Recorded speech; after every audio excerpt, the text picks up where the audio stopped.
Order! Order! You are an incorrigible delinquent at times. Behave yourself, man!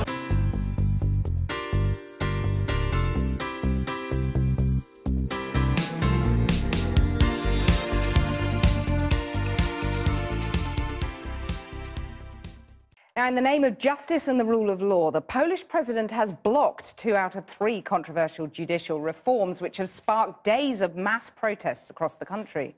The president said he was rejecting proposals backed by MPs, one to replace Supreme Court justices with government nominees, and another giving Parliament the power to select judges.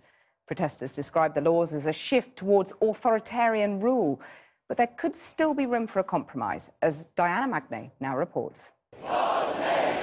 For days and long into each night, they protested in cities across Poland against judicial reforms they felt might snuff out what's left of liberal democracy here.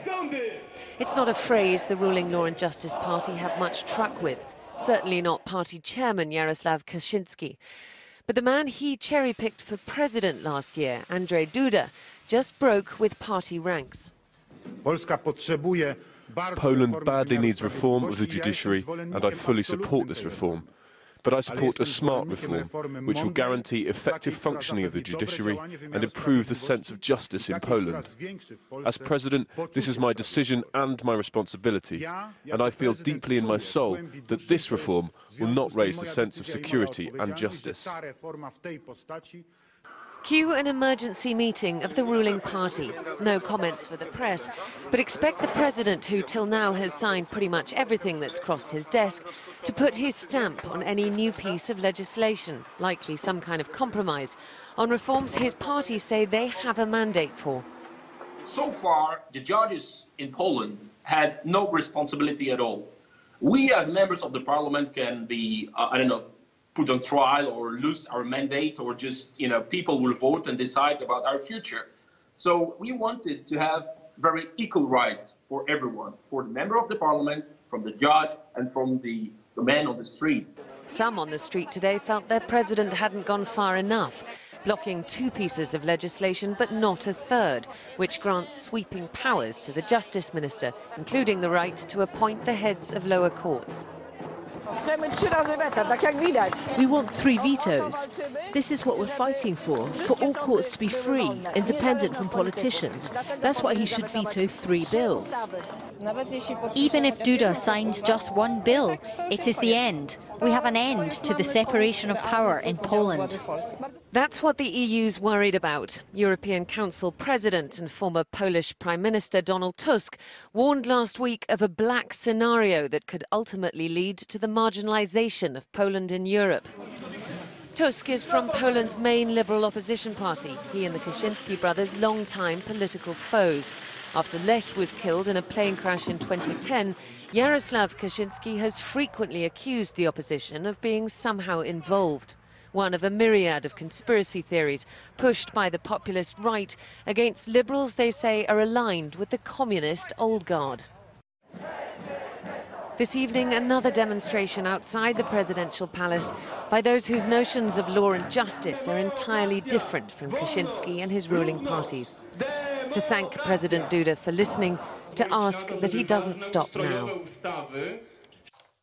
Well, I'm joined now from Warsaw by Radek Sikorski, a senior fellow at the Centre for European Studies at Harvard University, who is both Poland's former defence and foreign minister. Mr. Sikorski, was it the threat of EU sanctions, or is this a victory for people power that has persuaded the president to veto this? I think it was more a split within the ruling party. The president cited a former dissident in communist times, a respected former parliamentarian, who said that, look, we've had a system in which the Procurator General, the Minister of Justice, controlled courts. We didn't like it then. We don't want it reinstated. So it's all these factors together that have encouraged President Duda to start guarding the constitution, also because these proposed laws were clearly unconstitutional. For example, the constitution says that the term of office of the chairman of the Supreme Court is 6 years. the proposed law would have dismissed her out of hand by the Justice Minister. And of course, the ruling party, political opponents of yours, say that they've got an election mandate for this.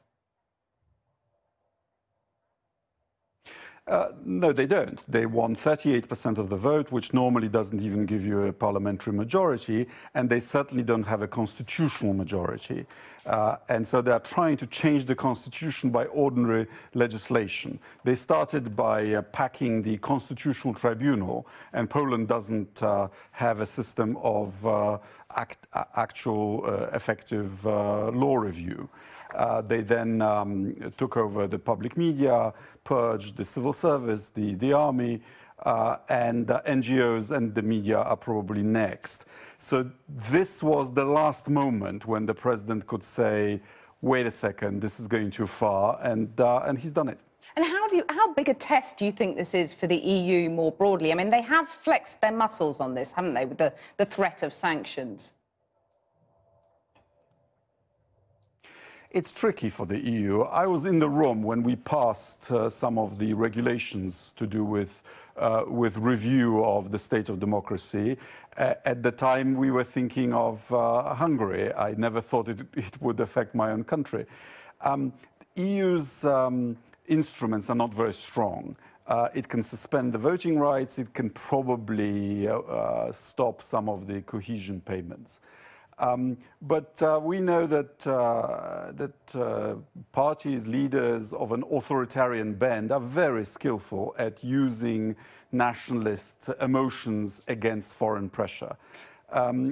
So the EU is good at monitoring. It's good that it's trying to persuade countries to abide by commonly agreed rules, but its power is weak. So the Polish nationalists are actually close allies of the British Conservative Party, and I'm disappointed that the Tories have been quiet about this. Well, indeed. But I mean, so how worried should we be in the rest of the EU about what's going on in Poland? And is this now the end of the chapter on this or not? Well, in Poland, we have a long tradition of fighting for our freedom. And as you've just seen, the Polish people have made their feelings known. I'm very proud of my compatriots. We've dealt with worse regimes than this. Radek Sikorski, thank you very much for joining us.